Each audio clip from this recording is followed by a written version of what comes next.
Hello hello students, मेरा नाम आदर्श कुमार है।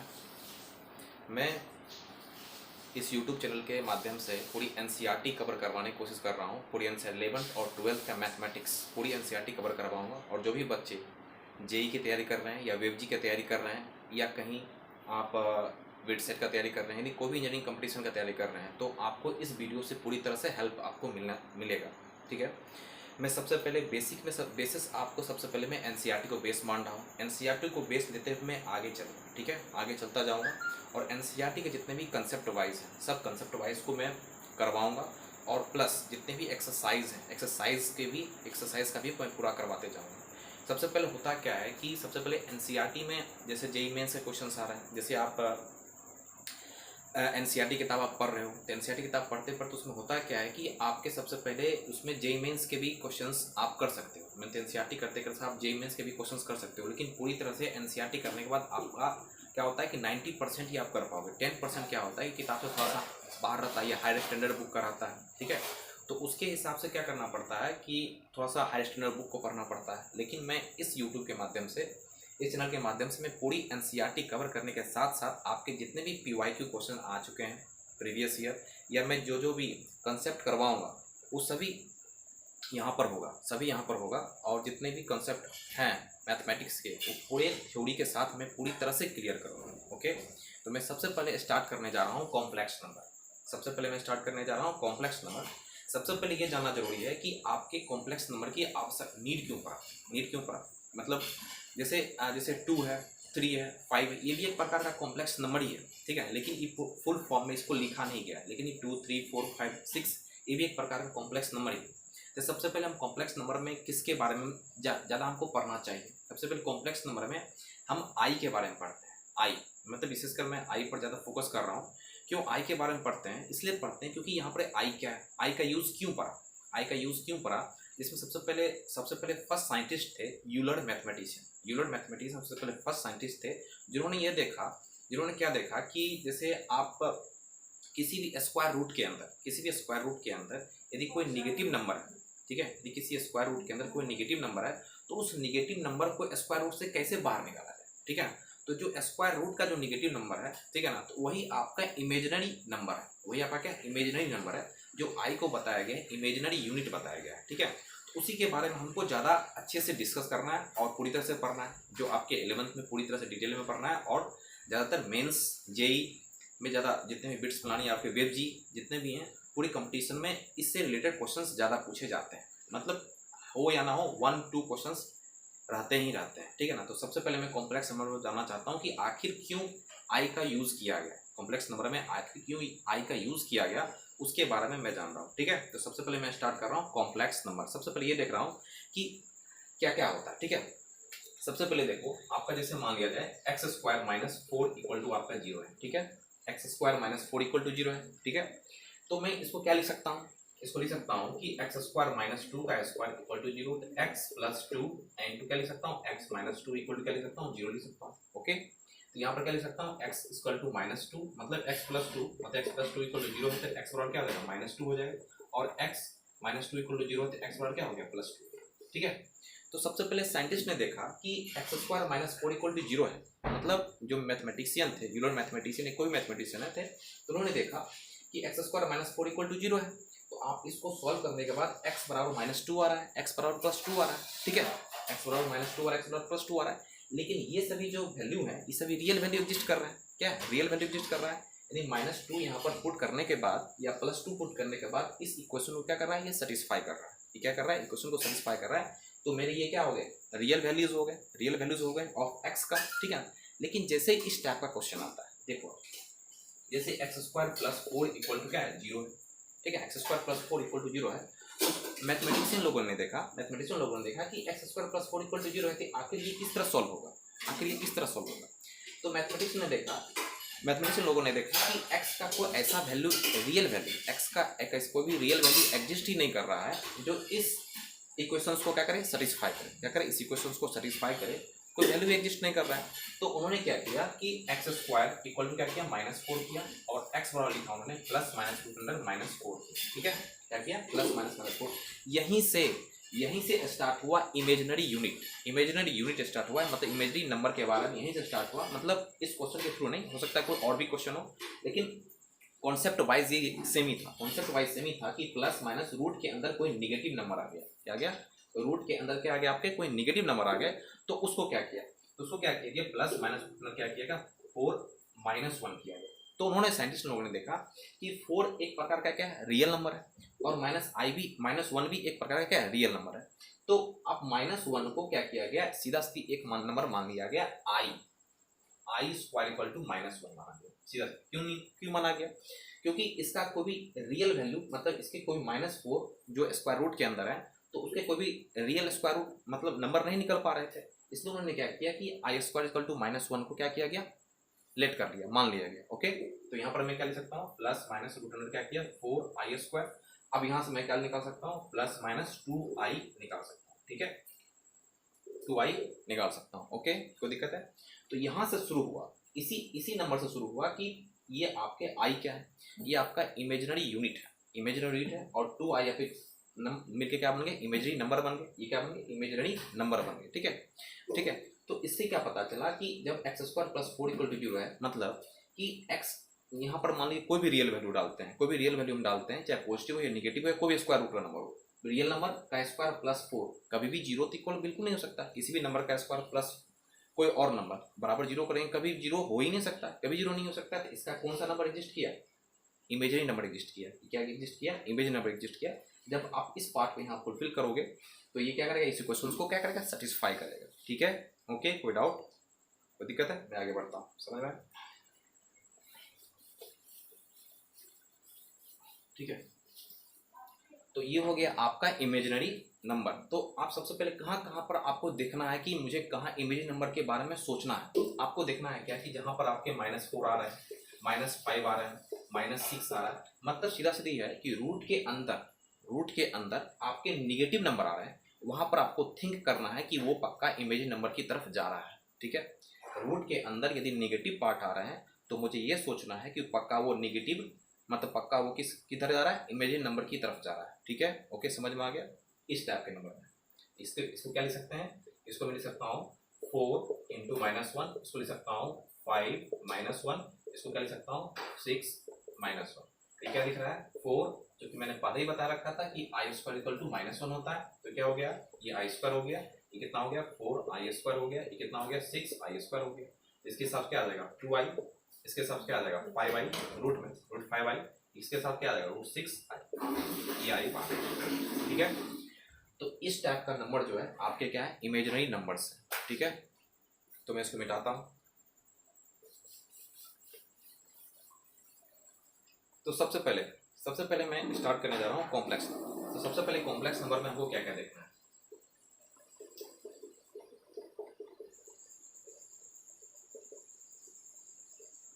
सबसे पहले कॉम्प्लेक्स नंबर का फॉर्म किस तरह होता है। सबसे पहले आप किसी भी नंबर का पहले फॉर्म जानें। जैसे मैंने बताया कि 2 भी एक प्रकार का कॉम्प्लेक्स नंबर है, 3 भी एक प्रकार का कॉम्प्लेक्स नंबर है, 5 भी एक प्रकार क्या है, कॉम्प्लेक्स नंबर है। तो कॉम्प्लेक्स नंबर का फॉर्म जो होता है, सबसे पहले कॉम्प्लेक्स नंबर को रिप्रेजेंट करते हैं किससे, complex number is represented by Z, okay. और जेड यहाँ पर लिख सकता हूँ, जेड इक्वल लिख सकता हूँ x प्लस आई वाई। ये कॉम्प्लेक्स नंबर का पूरा फॉर्म है, फुल फॉर्म है, कॉम्प्लेक्स नंबर का ये फुल फॉर्म है। यहाँ पर ये x क्या रिप्रेजेंट कर रहा है और यहाँ पर y क्या रिप्रेजेंट कर रहा है। i तो आपको पता ही है, i द इमेजिनरी यूनिट है, i क्या इमेजिनरी यूनिट है। तो इस इमेजिनरी यूनिट के कारण क्या है, इमेजिनरी पूरा नंबर बन गया, ये पूरा क्या बन गया, इमेजिनरी नंबर बन गया। समझ में आ रहा है। सबसे पहले ये है, यहाँ पर x का रिप्रेजेंट कर रहा है, व्हाट इज x और व्हाट इज y। तो इसमें x जो है, इसमें जो x है, इसको बोलते हैं रियल पार्ट ऑफ जेड। क्या बोलते हैं, real part of complex number आप बोल सकते हैं इस x को, और इस y को बोल सकते हैं imaginary part of complex number. Imaginary part of complex number, उसको शॉर्ट फॉर्म में मैं इस तरह लिख सकता हूँ, रियल पार्ट ऑफ जेड लिख सकता हूँ इसको, ठीक है। और इस y को लिख सकता हूँ इमेजिनरी पार्ट ऑफ जेड लिख सकता हूँ। कोई डाउट है, इसको मैं लिख सकता हूँ रियल पार्ट ऑफ जेड और imaginary part of Z y को लिख सकता हूँ। कोई दिक्कत है। इसके एग्जाम्पल के केस में क्या क्या आ सकता है, जैसे आप देखो एग्जाम्पल में, जैसे 2 + 3i, ठीक है, 2 5 - 3i, और बहुत सारे हो सकते हैं, -5 + 3i मतलब 4, कुछ भी ले सकते हैं, ठीक है। इसमें आपको जैसे मुझे ये पता करना है कि 2 + 3i है, इसमें 2 है, find out real part of the complex number, imaginary part of complex number. बस कुछ नहीं सोचना है, बस मुझे ये चीज़ याद रखना है, बस मुझे ये चीज़ याद रखना है कि x क्या है यहाँ पे, ये y क्या है। तो ये क्या मुझे दिखा, रियल पार्ट ऑफ z क्या दिख रहा है मुझे, 2 दिख रहा है, और इमेजिनरी पार्ट ऑफ z क्या दिख रहा है, 3 दिख रहा है। ठीक है, ये प्लस के केस में मैं यहाँ रखा हूँ तो +3 लिखेंगे। ठीक है, इस केस में मैं क्या दिख रहा हूँ, तो रियल पार्ट ऑफ z क्या दिख रहा है मुझे, 2 दिख रहा है, यानी +2 दिख रहा है। इमेजिनरी पार्ट ऑफ z क्या दिख रहा है मुझे, 0 दिख रहा है, क्योंकि इस 2 को मैं 0 + i भी तो लिख सकता हूँ, 0 + i भी लिख सकता हूँ, इसलिए इमेजिनरी पार्ट ऑफ z क्या दिख रहा है मुझे, 0 दिख रहा है। ठीक है, इस केस में मुझे क्या दिख रहा है, रियल पार्ट ऑफ z मुझे क्या दिख रहा है, 5 दिख रहा है, और इमेजिनरी पार्ट क्या दिख रहा है मुझे, -3 दिख रहा है। ठीक है, क्योंकि यहाँ पर आपके माइनस है, लेकिन मैंने यहाँ तो क्या माना था, प्लस मान रखा था, तो प्लस माइनस के साथ क्या हो गया, -3 हो गया, कोई डाउट है। तो ये इस टाइप के आपके कॉम्प्लेक्स नंबर आपको देखने को मिलेंगे। ठीक है ना, ये फुल फॉर्म हो गया कॉम्प्लेक्स नंबर का। ठीक है ना, और मैं फिर से बता दूं 2 भी एक प्रकार का कॉम्प्लेक्स नंबर है। ठीक है, बस उसको फुल में लिखना है तो 2 + 0i आप लिख सकते हैं, जिसमें 2 रियल पार्ट को एग्जिस्ट कर रहा है, और यहाँ पर 0 किस पार्ट को एग्जिस्ट कर रहा है, इमेजिनरी पार्ट को एग्जिस्ट कर रहा है। ठीक है, इमेजिनरी पार्ट को एग्जिस्ट कर रहा है, कोई डाउट, मिटाऊँ इसको, सॉल्व करता हूँ।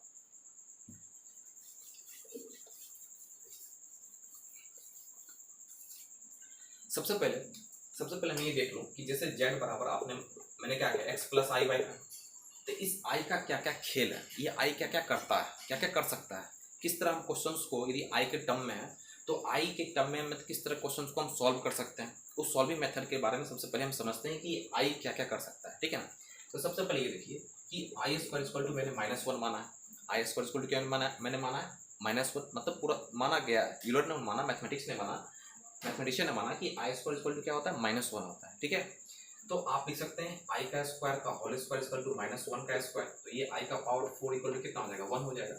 ठीक है ना, i का पावर 4 क्या आ जाएगा, 1 होगा। बस आपको एक चीज़ याद रखना है, ये भी याद रखना है आपको, और ये भी याद रखना है, इंपॉर्टेंट है। तो i का पावर 4 क्या हो गया, 1 हो गया। ठीक है ना, ओके।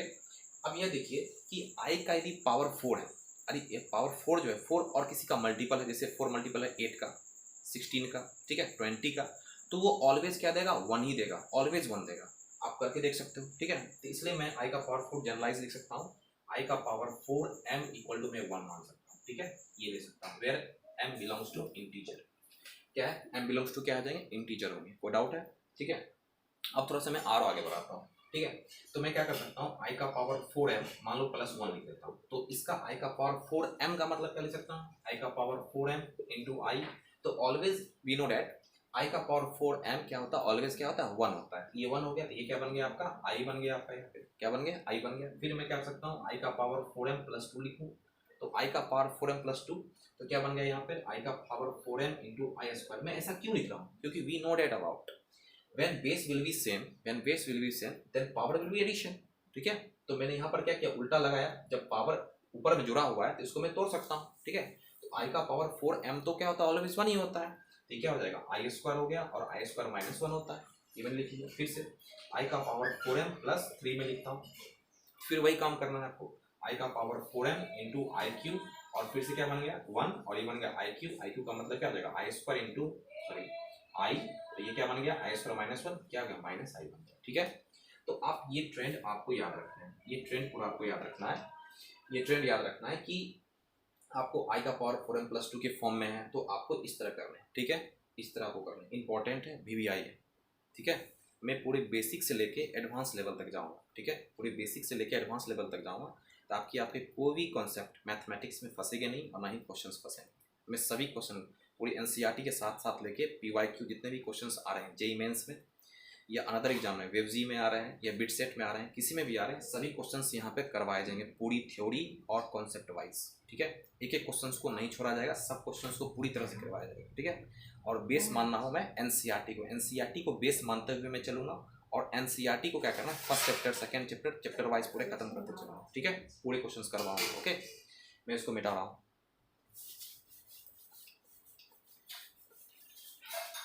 मैंने क्या बोला कि i² = -1, ये आपको याद रखना है। फिर i का पावर 4m = कितना, 1 होता है। फिर i का पावर 4m + 1 कितना होता है, ये क्या होता है, i होता है। i का पावर 4m + 2 कितना होता है, माइनस कितना हो जाएगा, 1 हो जाएगा। i का पावर 4m + 3 कितना होता है, -i होता है। ठीक है, तो ये स्टार लगा दिया मैंने, ये आपको थोड़े से दिमाग में रखने हैं। फिर क्या होंगे, आप सोच रहे हो कि सर इसके आगे भी तो हो सकता है, यस हो सकता है, लेकिन फिर यही ट्रेंड फॉलो हो जाएगा। जैसे आई का पावर 4m + 4 करूँगा फिर तो 4m के पास आ जाएगा, आई का पावर 5 है, मैं 4m + 5 करूँगा तो फिर तो वही ट्रेंड हो जाएगा, फिर वही ट्रेंड फॉलो करेगा। तो इसी ट्रेंड में आंसर्स आएंगे, ठीक है, इसी ट्रेंड, ये हो गया ट्रेंडिंग, ठीक है। आगे जाओगे तो उसी टाइप से आपको आते चलेंगे, ठीक है। अब यहाँ पे देखो, यहाँ पर देखो, सबसे पहले मान लीजिए आयोटा पर, आई पर बहुत बिगर नंबर्स है, बहुत बिगर नंबर है। तो जैसे आई का पावर मान लो 586 लिखा रखा है, कितना, आई का पावर 586 लिखा रखा है। तो आप इसको किस तरह सोचोगे, 586 है तो आप सिर्फ सबसे पहले ये काम करना है कि जो 586 है, आप जैसे मैंने बताया आई का पावर 4, मैंने क्या बताया 1 होता है, आई का पावर 4m भी 1 होता है, m का मतलब बिलोंग्स टू इंटीजर, इसका 8 16 इस तक का भी इमेजिन नंबर रहेगा तो क्या होगा, ऑलवेज 1 ही होगा। तो अब ये देखो 586 है यहाँ पे, तो आप करो क्या कि आप इसको 4 से डिवाइड करो, या आप 8 से भी डिवाइड कर सकते हो, 16 से भी डिवाइड कर सकते हो, ठीक है ना। जो उसका रिमाइंडर आ रहा है वही बनेगा ये आई का ये पावर, ठीक है। जो उसका रिमाइंडर आ रहा है वो यही यहाँ पर लिखा जाएगा, जो उसका रिमाइंडर आ रहा है। यदि रिमाइंडर 0 आ रहा है तो 0 करोगे, आई का पावर 0 इज ऑलवेज 1, आप जानते हो किसी भी नंबर का पावर 0 क्या होता है, 1 होता है। और इमेजिनरी नंबर में भी आई का पावर 0 क्या होगा, 1 ही होगा, ठीक है, 1 ही माना गया है, ठीक है। तो जो रिमाइंडर आ रहा है वो यहाँ पर आप लिखोगे, और वही जो होगा 586 ही होगा। समझ में आ रहा है, कोई दिक्कत है। अब देखो 4 से मैं इसको डिवाइड कर लूँ, 4 से मैं इसको डिवाइड करता हूँ, 586 4 से डिवाइड करता हूँ एक बार में, 4 से 8, 4 चौक 16, कितना हो गया 2 और 6 कितना बार में 24, ये कितना बन गया 2। तो रिमाइंडर मुझे क्या बन गया 2 मिले। तो जो मैंने बताया था जो भी रिमाइंडर बने उसका वो पावर बन जाता है, क्या बन जाता है, ये पावर, समझ में आ रहा है। ये रिमाइंडर क्या बन गया, इसका पावर बन गया, और आई स्क्वायर कितना होता है -1 होता है, ठीक है। आप तुम सोचोगे कि सर आपने ऐसा क्यों किया, आपने ऐसा क्यों किया, तो मैंने ऐसा इसलिए किया क्योंकि आप ये देखो कि मैं इसको लिख सकता हूँ 4 का पावर 146 इंटू आई स्क्वायर, ऐसा लिख सकता हूँ, ठीक है। अब इसका जो पावर है ये तो ऑलवेज 1 ही है, किसी भी नंबर को आप 1 से मल्टीप्लाई करोगे तो वो 1 नंबर देगा, 1 का कोई रोल ही नहीं है, 1 का मतलब इसमें कोई रोल नहीं, 1 हो गया, ये आई स्क्वायर हो गया, तो क्या हो जाएगा आई स्क्वायर क्या होगा -1 हो गया, ठीक है। इसलिए मैंने क्या किया, रिमाइंडर को सिर्फ प्रीफरेंस रखा, रिमाइंडर को प्रीफरेंस रखा कि आपको जो रिमाइंडर आ रहे हैं उसको क्या करो, आप पावर में लिख लो। कोई डाउट है, कोई दिक्कत, ये काम करो, ठीक है, समझ में आ रहा है। चाहे कितना भी बड़ा नंबर हो, कोई भी नंबर हो, निगेटिव हो पॉजिटिव हो, कुछ भी नंबर हो, तो आप 4 से ही आप क्या करो, डिवाइड करो, जनरली 4 से डिवाइड करो, ठीक है। जनरली आप 8 से भी कर सकते हो, 16 से भी कर सकते हो, आप पर डिपेंड करता है, ठीक है। देखो मैथमेटिक्स में क्या होता है कि जरूरी नहीं है कि टीचर जो बोल रहे हैं, हो सकता है कि आप उससे ज़्यादा अच्छे सोच पाओ, ठीक है ना, हो सकता है, जरूरी नहीं, मैं जिस तरह सोच रहा हूँ हो सकता है, बस मैं कॉन्सेप्ट वाइज दूंगा कि हो सकता है आप इससे बेटर सोच पाओ, ठीक है। तो आप उस पर डिपेंड है, बस मैंने कॉन्सेप्ट वाइज दे दिया, आप 4 से भी कर सकते हो, 8 से भी कर सकते हो, 16 से भी कर सकते हो, उसका रिमाइंडर के हिसाब से आप लिखोगे, ठीक है। कोई दिक्कत, मैं आगे बढ़ूँ, इसको चल पड़ता हूँ।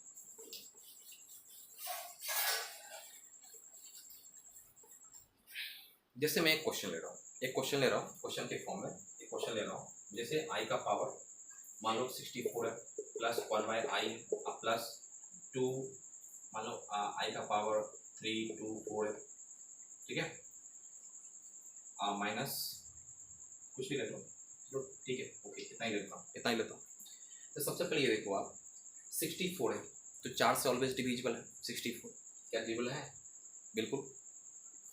तो मैं क्या करूँ, आई का पावर 4 इंटू 16 कर सकता हूँ, ठीक है, और प्लस यहाँ पर 1/i है, आप देखो यहाँ पे 1/i है, तो आप इस 1/i को किस तरह आप कर सकते हो, देखो मैंने क्या बोला कि आई स्क्वायर -1, थोड़ा सा दिमाग को साफ कर सोचना है।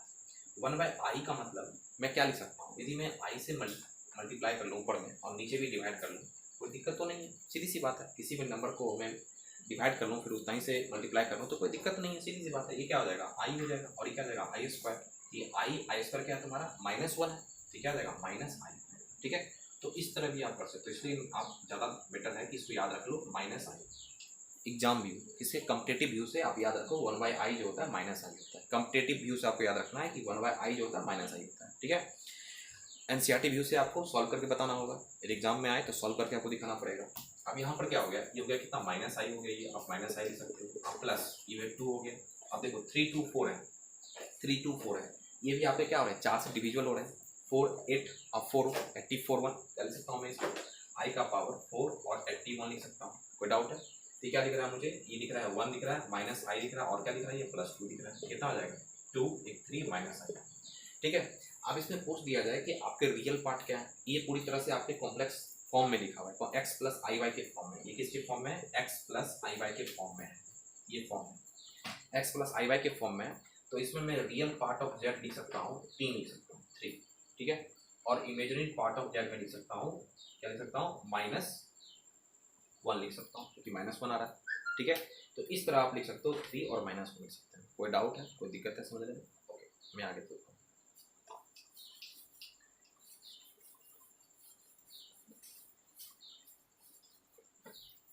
ठीक है, तो इस पर मैं कुछ क्वेश्चंस ले रहा हूँ आई के बेसिस पर। आई का पावर 5 1 मतलब 5 4 लिख लेता हूँ, plus I Q plus 1/i 5 8 6।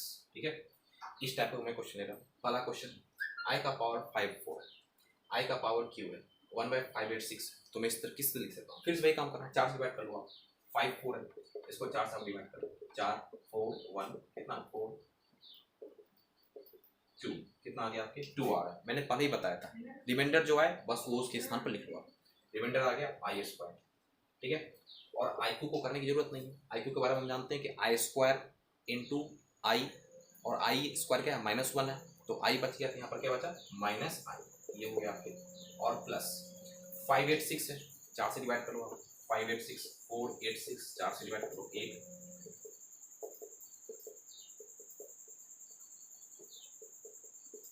कितना आ रहा है, रिमाइंडर 2 आ रहा है, तो रिमाइंडर में यहाँ 2 लिख सकता हूँ, 1/i स्क्वायर लिख सकता हूँ। ठीक है, ओके, ये कितने देख रहे हैं, -1 -i, और ये कितना दिख रहा है, -1 दिख रहा है, इनमें लिख सकता हूँ -2 -i। तो इसमें क्या लिख सकता हूँ, रियल पार्ट यदि पूछा जाए तो रियल पार्ट ऑफ जेड के लिख सकता हूँ -2, इमेजिनरी पार्ट ऑफ जेड के लिख सकता हूँ -1 लिख सकता हूँ। ठीक है, कोई डाउट है, कोई दिक्कत है? इस तरह आप छोटे छोटे पार्ट को, मैं अभी से बेसिक करवा रहा हूँ, उसके बाद मैं चैप्टर वाइज आऊँगा। अभी बेसिक सिर्फ करवा रहा हूँ कि क्या क्या जानना जरूरी है, चैप्टर शुरू करने से पहले क्या क्या जानना जरूरी है, पहले वो आप जान लो, उसके बाद मैं चैप्टर शुरू करूँगा। ठीक है, जो भी एनसीईआरटी के चैप्टर है उसको मैं पूरी तरह से शुरू करूँगा। ठीक है, पहले आप जान लो कि क्या क्या जरूरी है, जानना जरूरी है। ठीक है, इसको मिटाता हूँ।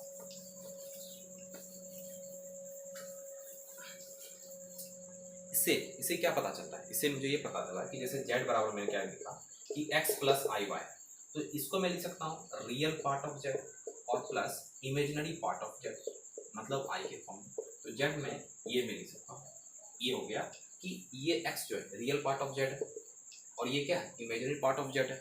इस तरह मैं इसको एक और वे से रिप्रेजेंट कर सकता हूँ, इस z को मैं इस तरह से भी रिप्रेजेंट कर सकता हूँ कि रियल पार्ट ऑफ z और i imaginary part of z में लिख सकता हूँ। कोई दिक्कत है समझने में? ठीक है, इसको मिटाओ।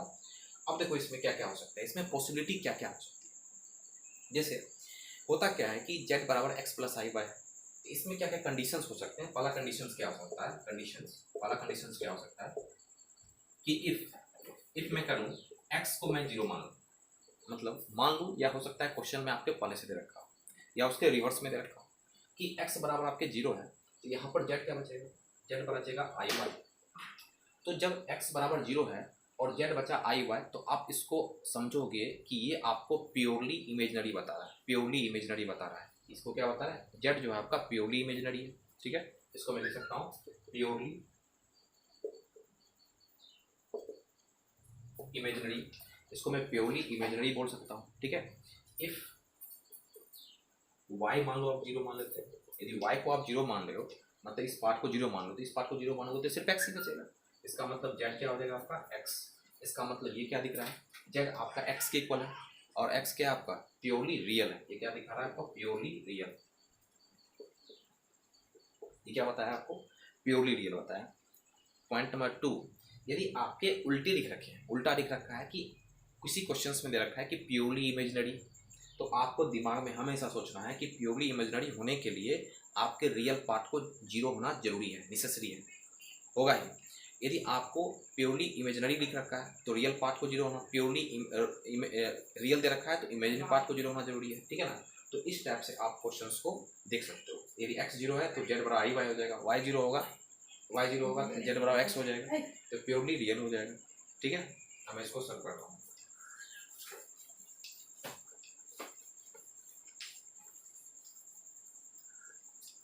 अब इस कॉम्प्लेक्स नंबर में कुछ चीज़ें और हमको देखेंगे। क्या क्या देखना है, छोटे छोटे कॉन्सेप्ट हैं, छोटे छोटे कॉन्सेप्ट हैं कि जैसे मैंने x प्लस आई वाई लिया, अब देखो आप x प्लस आई वाई लिया, x प्लस आई वाई, तो इसमें हमको ये देखना पड़ेगा कि z इक्वल टू मान लेते हैं, जैसे z1 मान लेते हैं x1 plus I Y one, ठीक है, और z2 आपके मान लिया जाए x2 plus I Y to, ठीक है, z आपके z1 equal to x1 plus I Y one है और z2 x2 plus I Y to है।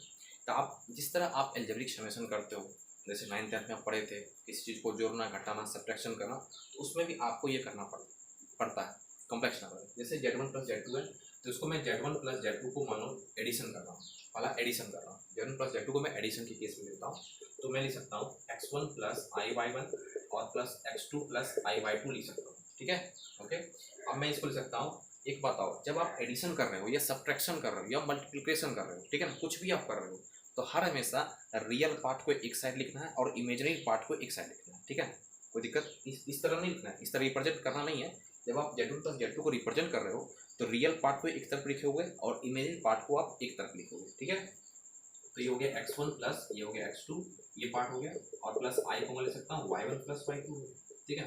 तो ये क्या बता रहा है आपका, real part of z1 plus z2, imaginary part of z1 plus z2, ठीक है। तो इसको मैं क्या रिप्रेजेंट कर सकता हूँ, लिख सकता हूँ कि मेरी लिखा जाए तो इसको मैं लिख सकता हूँ real part of z1 plus z2 और क्या लिख सकता हूँ plus I imaginary part of z1 plus z2 का रिप्रेजेंट कर सकता हूँ, ठीक है ना। तो मैं इस तरह भी लिख सकता हूँ उसको, ठीक है, ये इस तरह मैं भी लिख सकता हूँ और इस तरह आप लिख सकते हो, ठीक है। मैं थोड़ा सा इसको मिटा रहा हूँ।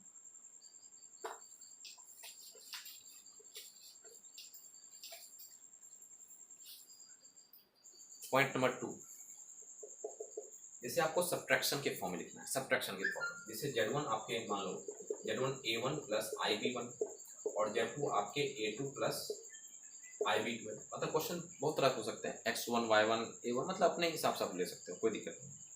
तो मैं यहाँ सब्ट्रैक्शन केस में क्या लिख सकता हूँ, z1 माइनस z2 क्या लिख सकता हूँ a1 प्लस ib1 माइनस ये क्या हो जाएगा a2 प्लस ib2, ये क्या हो जाएगा a1 minus ib1 sorry minus a2 minus ib2। तो इसको एक तरह लिख सकता हूँ a1 माइनस a2 और प्लस आई को बना जाएगा b1 माइनस b2 लिख सकते हैं, ठीक है। तो a1 माइनस a2 और प्लस आई b1 माइनस b2, ये मुझे क्या दिखे, ये मुझे दिखे, यदि मुझे पूछ दिया जाए कि what is the real part of complex number of z1 minus z2, what is the real part of z1 minus imaginary part of z1 minus z2, तो आप ये लिख सकते हो। इसमें क्या लिखा जा सकता है, real part of z1 minus z2 क्या हो जाएगा आपके a1 माइनस a2 हो जाएंगे और imaginary part of z1 minus z2 क्या हो जाएंगे b1 माइनस b2, ठीक है, क्या हो जाएगा b1 माइनस b2 आप लिख सकते हो, ठीक है। ये हो गया आपके सब्ट्रैक्शन का। इस सब्ट्रैक्शन जिस तरह आप 8th 9th में आप किए हो उसी तरह इसको भी धीरे धीरे सॉल्व करते जाना, धीरे धीरे दिमाग को शांत करके धीरे धीरे सॉल्व करते जाना, इसी तरह करना, ठीक है। इसको मैं मिटा रहा हूँ।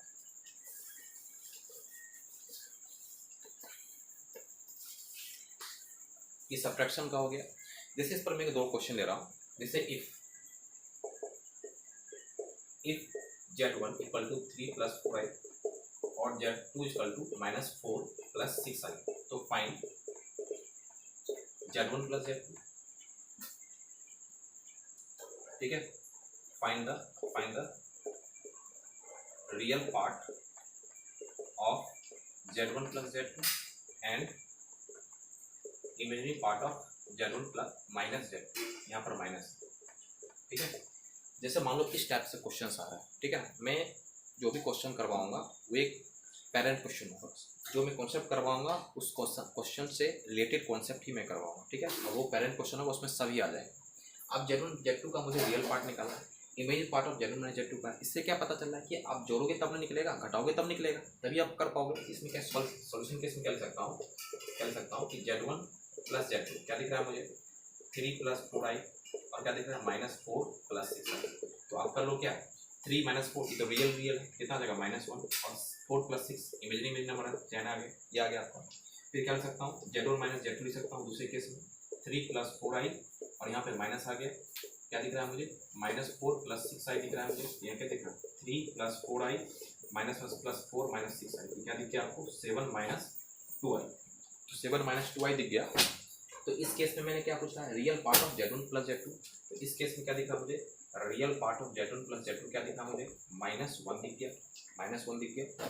और इस केस में मुझे क्या पूछा गया, Z1 माइनस Z2 के इमेजिनरी पार्ट निकालना। तो मुझे imaginary part of Z1 minus Z2 क्या दिखा सर, क्या दिखा मुझे, -2 दिख गया। तो इस टाइप के क्वेश्चंस एडिशन और सब्ट्रैक्शन के केस में इसी टाइप के क्वेश्चंस आएंगे आपको, इसी टाइप का क्वेश्चन आएगा। यदि एडिशन का केस आया, सब्ट्रैक्शन केस में आया, तो इस टाइप से ही क्वेश्चन ऑलवेज पूछे जाएंगे, कॉम्पिटेटिव हो चाहे बिहार बोर्ड का हो या सीबीएसई बोर्ड का, आईसीएसई बोर्ड कोई भी बोर्ड हो। यदि इस टाइप का क्वेश्चन मिले तो आपको इसी टाइप के क्वेश्चंस को सॉल्व करना है और इसी टाइप का क्वेश्चंस आपको जनरली देखे जाएंगे इस टाइप के कॉन्सेप्ट में। ठीक है, इसको सॉल्व करता हूँ।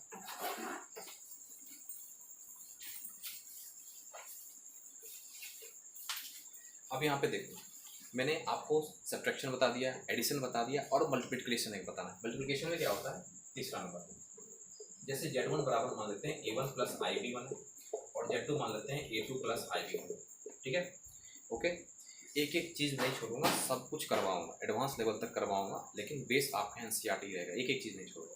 तो Z1 बराबर A1 प्लस IB1 और Z2 बराबर A2 प्लस IB2 है, इसको मुझे मल्टीप्लाई करना है, मल्टीप्लाई। तो मल्टीप्लाई केस में क्या होगा, Z1 इंटू Z2, ये क्या दिख रहा है, A1 प्लस IB1 और ये क्या दिख रहा है, A2 प्लस IB2। ठीक है, मैंने मल्टीप्लाई कर रखे हैं। अब इसको मल्टीप्लाई कर रहा हूँ, A1 जिस तरह आप 8 में किए उसी तरह करना है, इसको पकड़ना है, इसको आपको लेना है, 8 9 में किए इसको पकड़ना है, इसको पूरा करना है, बस वही काम करना है। तो क्या हो जाएगा, A2 प्लस IB2 और यहाँ पर प्लस है, यहाँ पर मैंने प्लस किया, यहाँ पर IB1 है तो मैंने IB1 किया, फिर ये लिख दिया A2 प्लस IB2। ठीक है, ओके, बस सॉल्व। A1 A2 मल्टीप्लाई कर दो, क्या हो जाएगा, A1 A2 प्लस I है, plus I A1 B2 multiply कर दिया। ठीक है, वही काम करना है, प्लस I B1 A2 और I यहाँ पे है और यहाँ पे I है, I इंटू आई बराबर आई स्क्वायर। ओके, आई स्क्वायर और plus minus minus I square will 1 होता है, तो -1 और B1 B2 क्या आ जाएगा, B1 इंटू B2। समझ में आ रहा है, कोई दिक्कत है इसको, यहाँ पे I इंटू आई क्या है, आई स्क्वायर हो जाएगा, तो प्लस माइनस तो क्या होता है प्लस आई, चूँकि आई स्क्वायर इक्वल टू -1, तो जब -1 है तो प्लस माइनस क्या हो जाएगा, माइनस हो जाएगा, इसलिए मैंने -1 किया, तो B1 B2। आपके रियल पार्ट लिख लो, A1 A2 minus B1 B2 है और प्लस आई को ले लो, A1 B2 plus B1 A2 आ गया आगे। ठीक है, कोई डाउट है, कोई दिक्कत है। अब इसको किस तरह और भी लिख सकते हो, एक तरीके से और लिख सकते हो। देखो इस सबसे पहले मुझे पूछ दिया जाए कि इसके रियल पार्ट क्या है। यदि पूछ दिया जाए what is the real part of Z1 into Z2, what is the imaginary part of Z1 into Z2, तो आपको पूछ दिया जाए तो मैं यहीं पर इसको लिख देता हूँ।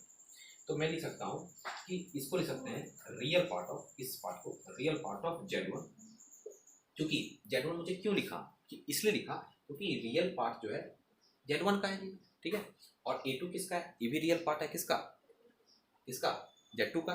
इसको मैं लिख सकता हूँ real part of Z2 minus of, इसको क्या लिख सकता हूँ B1, ये B1 किसका रियल पार्ट, इमेजिनरी पार्ट है, Z1 का है, इसलिए मैं इमेजिनरी लिखूंगा क्योंकि यहाँ पर इमेजिनरी है, इसलिए मैं यहाँ इमेजिनरी लिखूंगा, रियल नहीं लिखूंगा। ठीक है, यहाँ पर क्या आ जाएगा, इमेजिनरी पार्ट ऑफ Z1 और B2 क्या है आपका, B2 फिर क्या है आपका, इमेजिनरी पार्ट है ऑफ Z2 का, तो मैं यहाँ का लिखूंगा इमेजिनरी पार्ट ऑफ Z2 लिखूंगा। ठीक है, और प्लस, ओके, ठीक है, ये आपके आ गया, ये आपका आ गया real part of Z1 Z2 का आ गया। ठीक है, ये आपका आ गया real part of Z1 Z2 का आ गया। ठीक है, ये पूरा पार्ट, ये पूरा पार्ट क्या आ गया, real part of Z1 Z2 का आ गया। इसी तरह आप सिमिलरली इमेजिनरी पार्ट को भी आप लिख सकते हो, इस पार्ट। तो मुझे इमेजिनरी पार्ट को लिखा जाए, मान लिया जाए, तो मैं क्या लिख सकता हूँ, imaginary part of Z1 Z2 क्या लिख सकता हूँ, इस पार्ट को A1 B2 है, आपके A1 क्या है, रियल पार्ट ऑफ Z1, तो मैं लिख सकता हूँ रियल पार्ट ऑफ Z1। ठीक है, और B2 क्या है, B2 imaginary part of Z2 है, तो मैं लिख सकता हूँ इमेजिनरी पार्ट ऑफ Z2। ठीक है, और प्लस यहाँ पे प्लस B1 क्या दिख रहा है आपको, B1 दिख रहा है इमेजिनरी पार्ट ऑफ Z1 और इंटू रियल पार्ट ऑफ क्या दिख रहा है आपको, Z2। तो ये आपके आगे imaginary part of Z1 Z2 को आगे VVI, वेरी वेरी इंपॉर्टेंट है। ठीक है, आपको किस तरह लिखना है चीज़ों को, उस तरह से मैंने पूरी तरह बताया किस तरह लिखना है चीज़ों को डिटेल में, उस तरह लिख दिया मैंने, ये डिटेल हुआ पूरा, इस चीज़ का आपका डिटेल हुआ पूरा, ये डिटेल। ठीक है, मैं इसको सब करता हूँ, बस पर एक क्वेश्चन लेता हूँ।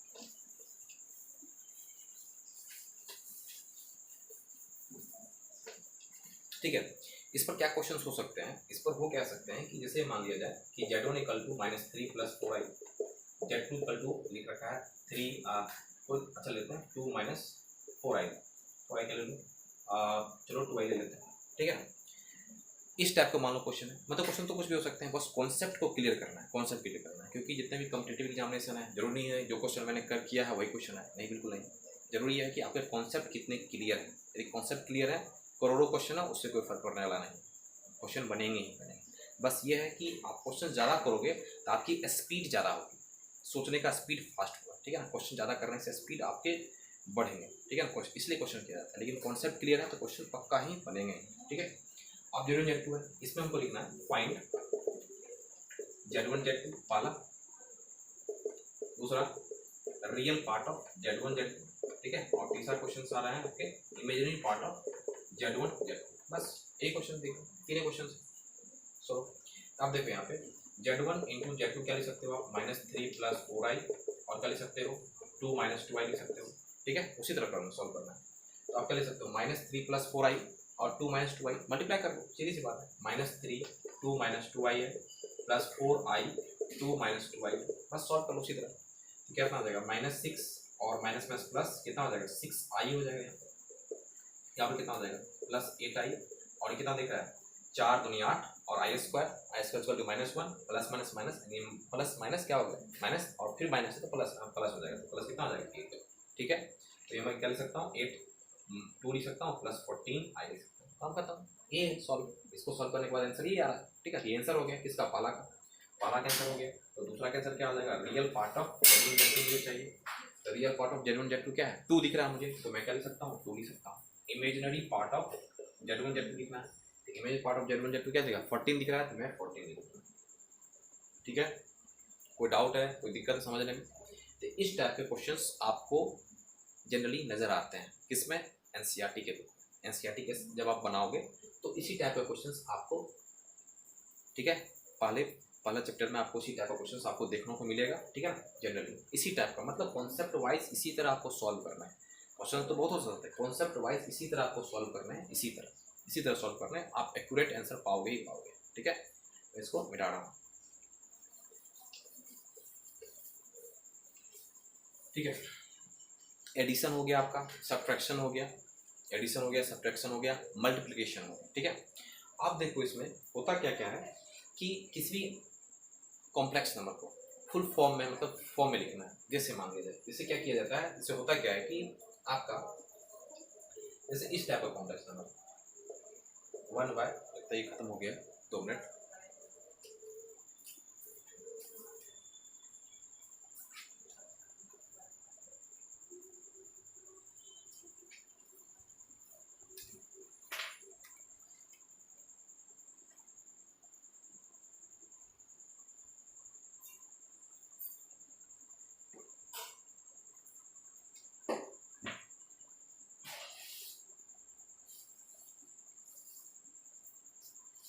ठीक है, जनरली आप देखो क्या, यदि कोई भी टाइप का कॉम्प्लेक्स नंबर है, जैसे एक मैं और एक मल्टीप्लिकेशन पर ही ले लेता हूँ, मल्टीप्लिकेशन में सवाल ले लेता हूँ। जैसे मान लिया जाए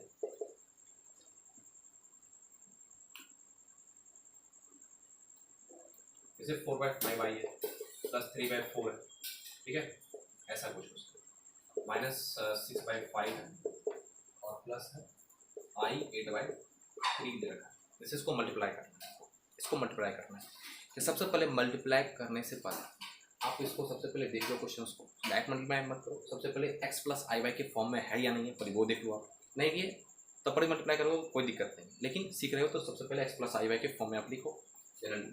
तो इसको लिख सकता हूँ 3/4 और प्लस i 4/5, और इसको क्या लिख सकता हूँ -6/5 प्लस i 8/3, ठीक है।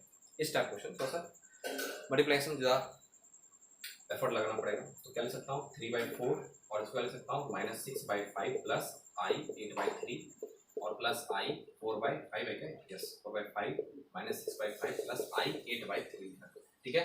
इस टाइप से मल्टीप्लाई कर लो आप, कितना बार में आएगा -18/20 प्लस इसमें कितना आ जाएगा 24, 3 तो कट रहा है 4, 2i यहाँ दिख रहा है, ये 4 2 जा और 3 कट रहा है, ठीक है, और प्लस ये 5 है -20 कितना दिख रहा है हमें -24i/25, और इधर i² -1 कितना कर 32/15, इस टाइप से आ रहा है। अब इसको सॉल्व कर लो, कितना आ रहा है -18/20 और -32y कितना हो जाएगा 15, और इसको 25 दूनी 50, 50, और 50 में 24 का डालो कितना आ जाएगा 6, कितना आ रहा है 26, कितना आ रहा है 26 i/25, और इसको आप सॉल्व कर सकते हो, इसको सॉल्व कर सकते हो जनरली जिस तरह सॉल्व करते हो, तो क्या आ जाएगा x प्लस आई वाई के फॉर्म में है। ये आपके मल्टीप्लिकेशन, इस टाइप के मल्टीप्लिकेशन के आपके आ सकते हैं। ठीक है, मैं इसको मिटा दूँ।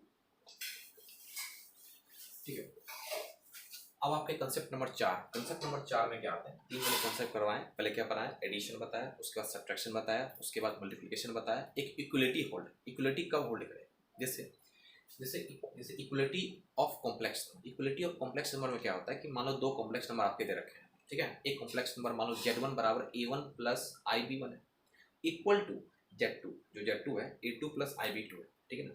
तो दोनों क्या होते हैं, जब दोनों इक्वल हो, ठीक है, एक कॉम्प्लेक्स नंबर दूसरे कॉम्प्लेक्स इक्वल है, मान लो LHS जो है RHS के इक्वल है, ठीक है, LHS RHS के इक्वल है, तो उस केस में आपको क्या करना पड़ेगा, कॉम्प्लेक्स नंबर के फॉर्म में कि आपको रियल पार्ट ऑफ z1 लिखना है equal to real part of z2 लिखना है। मतलब जो रियल पार्ट होगा कॉम्प्लेक्स नंबर ए का, मतलब LHS का, वो पार्ट किसके इक्वल होगा, real part of complex number z2 को जो RHS के खेल में है, तो वो आपको करना है। देखो आप जैसे z1 मान लेते हैं a1 प्लस ib1, ठीक है, और z2 आपके a2 प्लस ib2, ठीक है, समझ में आ रहा है। तो इस केस में आपको क्या करना है कि z1 इक्वल टू आपको z2 दे रखा है गिवन, ठीक है, z1 इक्वल टू z2 दे रखा है, तो इसमें क्या करना है कि आपको a1 plus ib1 equal to a2 plus ib2, ऐसे है, ऐसे आपको आया, तो आपको क्या करना है कि जो रियल पार्ट होगा इसका z1 का, वो रियल पार्ट z2 के इक्वल होगा, जो इमेजिनरी पार्ट होगा z1 का, वो इमेजिनरी पार्ट ऑफ z2 को ऑलवेज इक्वल होगा, ऑलवेज, ठीक है, ठीक है। इसमें क्या दिख रहा है, real part of z1 equal to real part of z2, इसका मतलब मैं लिख सकता हूँ a1 इक्वल टू a2, फिर से imaginary part of z1 equal to imaginary part of z2, का मतलब ये हुआ z1 b1 equal to b2, ठीक है। ये कॉन्सेप्ट है, ये कॉन्सेप्ट है, इससे बहुत सारे क्वेश्चन आप सॉल्व कर सकते हो, ठीक है। बताओ, ओके, बता रहा हूँ, इस पर भी आप एक क्वेश्चन ले लेते हैं, इस पर भी क्वेश्चन ले लेते हैं, ठीक है। जैसे मान लेते हैं z1 equal to 1 plus x, ठीक है, z1 equal to 1 plus x, ठीक है, या 2 प्लस एक्स दे रखा है प्लस 3i दे रखा है, ठीक है, जैसे 3i y मान लो 3i y दे रखा है, इस तरह दे रखा है, और z2 इक्वल टू आपको दे रखा है, z2 इक्वल टू दे रखा है 5 माइनस एक्स, ठीक है, 5 माइनस एक्स, और यहाँ पर दे रखा है 2 1 प्लस 2y दे रखा है, ठीक है ना, i के केस में, मतलब i यहाँ पे ऐसे दे रखा है, तो यहाँ पर क्वेश्चन आ गया find the value of x and y, इस तरह से पूछा गया है। तो जैसे आप यहाँ x है, यहाँ भी x है, यहाँ y है, यहाँ भी y है, इस टाइप का क्वेश्चन जहाँ भी दिखे उस समय दिमाग में 100% कन्वर्ट कर लेना, मतलब सोच लेना है कि आपको z1 बराबर z2 आपको लगाने हैं, ठीक है। तो आप सॉल्व कैसे करोगे, सॉल्यूशन केस में क्या लिख सकते हो आप कि z1 इक्वल टू z2 आप कर लो, तो 2 plus X plus 3i y equal to क्या करना है 5 माइनस एक्स और प्लस i 1 प्लस 2y, ठीक है, बस काम खत्म हो गया। Real part of complex number z1, real part of complex number z2, ठीक है, आ जाएंगे आपको 2 plus X equal to 5 minus X, 3x उधर चले गए, 2x हो गए, 3 हो गए, तो x और कितना हो जाएगा 3/2, मतलब इधर x आ गया, 2 उधर चला गया, 3 हो गया, तो x और कितना आ गया 3/2। इमेजिन देखो 3y इक्वल टू कितना 1 प्लस 2y, इधर आ गए, तो 3y minus 2y equal to क्या आ जाएगा 1, तो y इक्वल टू क्या आ जाएगा 1, इसके वैल्यू क्या आ रहे हैं 3/2 आ रहे हैं और y बराबर 1 आ रहा है, ठीक है। अब इसको तुम आप बहुत तरीके से ले सकते हो, जैसे x का वैल्यू मैंने यहाँ पुट कर लिया, y का वैल्यू पुट कर लिया, मान लो the find the value of x and y, ऐसा लिखा जाता find the value of x and y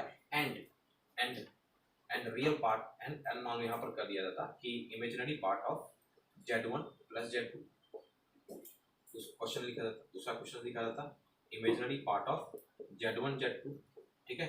इस टाइप से क्वेश्चन आपको आ जाते हैं, मतलब क्वेश्चंस की वैरायटी बहुत सारे हो सकते हैं, बस आपको कॉन्सेप्ट देखना है। तो आप क्या करोगे, आप x का वैल्यू यहाँ पुट करोगे, y का वैल्यू आप यहाँ पुट करोगे, ये आपका क्या आ जा रहा है, x का वैल्यू पुट करोगे तो 2 प्लस क्या आ रहा है आपका, x का वैल्यू 3/2 है, तो 3/2 और प्लस i 3, y का वैल्यू कितना 1 आ रहा है, तो 1 तो 1 ही होगा, इसका मतलब 2 4 3 7, यानी कितना है 7/2 प्लस 3i आ गया, ये z1 आ गया आपका। अब z2 अब देख लो, z2 क्या आ रहा है आपका 5 minus x, 5 minus x put करेंगे तो 5 टू जा 10 और 10 में 3 घटाएंगे 7, कितना आ रहा है आपका 7/2 और प्लस यहाँ पर 1 पुट करना है, कितना आ जाएगा 3, कितना आ जाएगा 3i, ये आ गया। फिर अब मुझे चाहिए imaginary part of Z1 + Z2, इसको मैं थोड़ा सा मिटा रहा हूँ, ठीक है।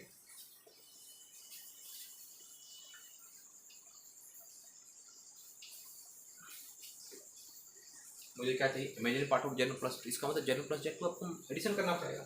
तो Z1 + Z2 क्या रहा है, आप देखो 7/2 आप plus 3i plus 7/2 minus plus 3i, sorry दोनों सेम ही आ रहा है क्या, ठीक है दोनों सेम आ रहा है, ओके कोई दिक्कत नहीं। कितना आ जाएगा 14/2 और प्लस 6i, कितने बार में कट गया 7 बार में, 7 + 6i। इसका मतलब क्या, मुझे इमेजिनरी चाहिए, इमेजिनरी पार्ट कितना आ रहा है आपका Z1 + Z2 कितना आ रहा है +6, कितना आ रहा है 6 आ रहा है, 6 या +6 बोलो। और imaginary part of Z1 Z2 चाहिए मुझे, इसका मतलब दोनों को मल्टीप्लाई करना पड़ेगा। अब मल्टीप्लाई कर लो आप, तो Z1 × Z2 क्या कर रहे हैं 7/2 प्लस 3i और 7/2 और प्लस 3i, दोनों सेम ही है, दोनों सेम ही है।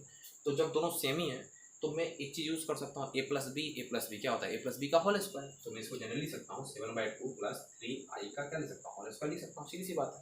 तो a + b का होल स्क्वायर क्या होता है a² + b² + 2ab। तो मैं क्या करूँ यहाँ पे 14/4 a² + b² का मतलब 9 और i² के -1, तो क्या हो जाएगा -9 + 2ab, 2ab का मतलब 7/2 × 3i, 2 कट गया कितना 21, ठीक है। ये कितना हो जाएगा i हो जाएगा। अब 36 और 36 में 49, 36 कितना होता है 3 1 13, 13 बाई कितना हो जाएगा 4 और प्लस 21i, ये हो रहा। इसका मतलब imaginary part of Z1 Z2 क्या आ जाएगा 21 हो जाएगा। तो मैं लिख सकता हूँ imaginary part of Z1 Z2 कर सकता हूँ 21, ठीक है। कोई डाउट है, कोई दिक्कत है इस टाइप से क्वेश्चन, मतलब आपको जनरली इसी टाइप के क्वेश्चन आपको NCERT में देखने को मिलेंगे, ठीक है, इसी टाइप को देखने। तो मैं करवाऊंगा चैप्टर वाइज भी करवाऊंगा, पहले मैं ये देख लूँ कि क्या क्या आना चाहिए, ये सभी आने चाहिए बेसिक्स में, ठीक है। बताता हूँ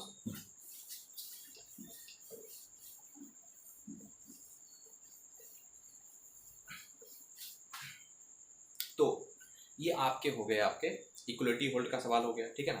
तो आप इसमें एक चीज़ और पढ़ना पड़ता है, पढ़ना क्या पड़ता है कि जैसे NCERT का फर्स्ट चैप्टर आप बनाओगे तो इसमें इसी तरह सवाल आएगा। तो सबसे पहले एक चीज़ और जैसे पढ़ना पड़ता है, जैसे मान लिया जाए कि 1/a + ib है, ठीक है 1/, ये हो गया आपके कॉन्सेप्ट। जैसे जहाँ पर आपको दिख गया 1/a + ib, तो आपको कॉम्प्लेक्स नंबर के फॉर्म में आपको कन्वर्ट करना है। ये भी एक प्रकार का कॉम्प्लेक्स नंबर ही है, लेकिन x + iy के फॉर्म में होना चाहिए, मतलब x + iy के फॉर्म में होना चाहिए, इस टाइप से होना चाहिए, मतलब a + ib ऊपर में होना चाहिए, उस टाइप तो है नहीं।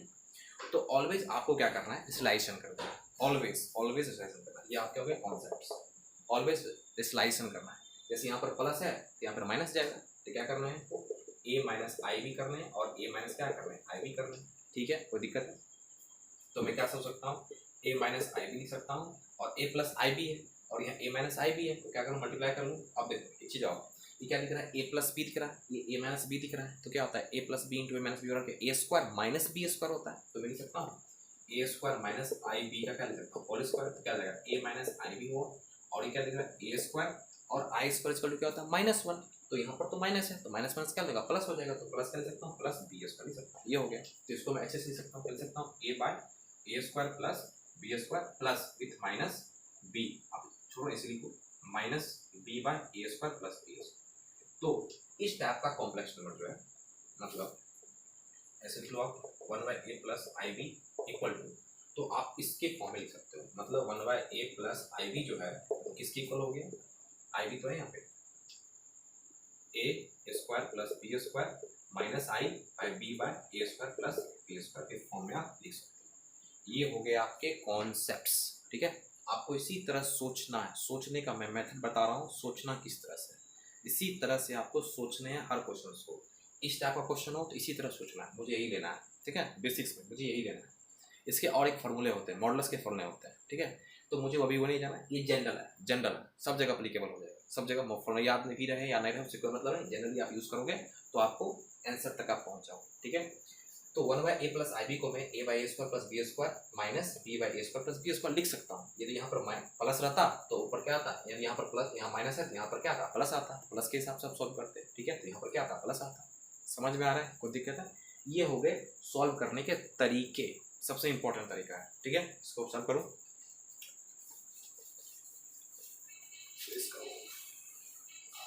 अब यहाँ पे देखो, अब यहाँ पर इस टाइप के क्वेश्चन किस तरह से मिल सकते हैं, वो देखो यहाँ पे 2+3i, जैसे मान लो इस टाइप का क्वेश्चन 2+3i हो गया, ठीक है।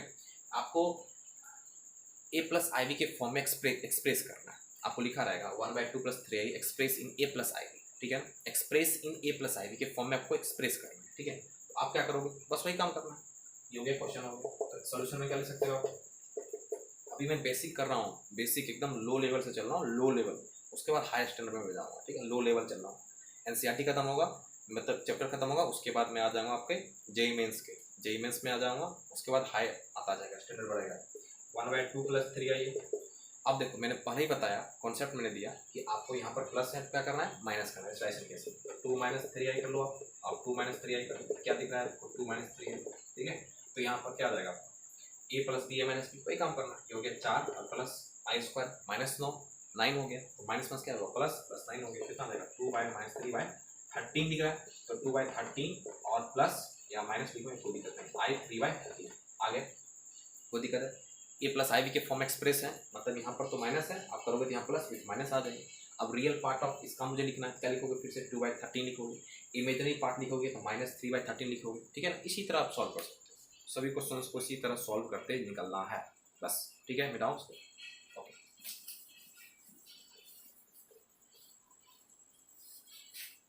ये हो गए आपके थोड़े कॉम्प्लेक्स नंबर का बेसिक्स, कुछ बेसिक्स हैं आपके, ठीक है। ये आपके होंगे, जैसे मान लिया जाए इससे आपको कॉम्प्लेक्स नंबर आ गया 3+2i, ठीक है, 1+i, ठीक है, क्वेश्चन आ गया, ये इस टाइप से क्वेश्चन आपका आएगा, इस टाइप का क्वेश्चन आएगा, किस तरह सॉल्व करोगे, मतलब आपको करा है 3+2i 1+i, तो मैंने पहले ही बताया a+ib के फॉर्म में एक्सप्रेस करने के लिए कहा है, एक्सप्रेस इन a+ib।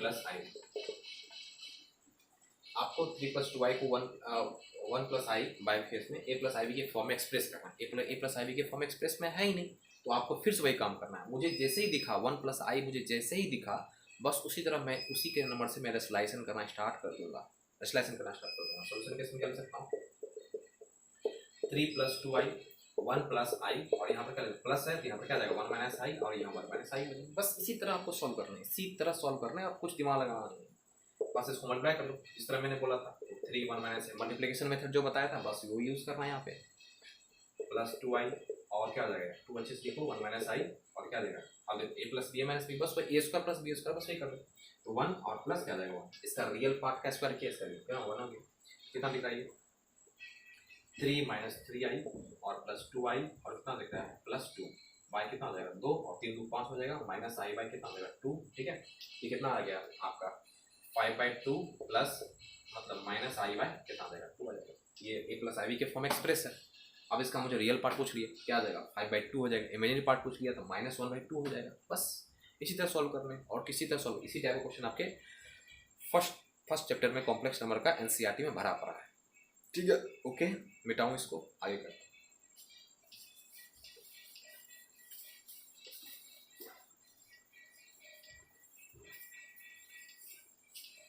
ठीक है, तो मैं आज ये क्लास यहीं पर रोकता हूँ, ठीक है। आज मेरा इंट्रोडक्शन थोड़ा सा क्लास था, जो बेसिक्स आपके जानने हैं, जो बेसिक आप लोग को जानना चाहिए कॉम्प्लेक्स नंबर में, थोड़ा सा मैंने आपको बेसिक्स बताया, ठीक है।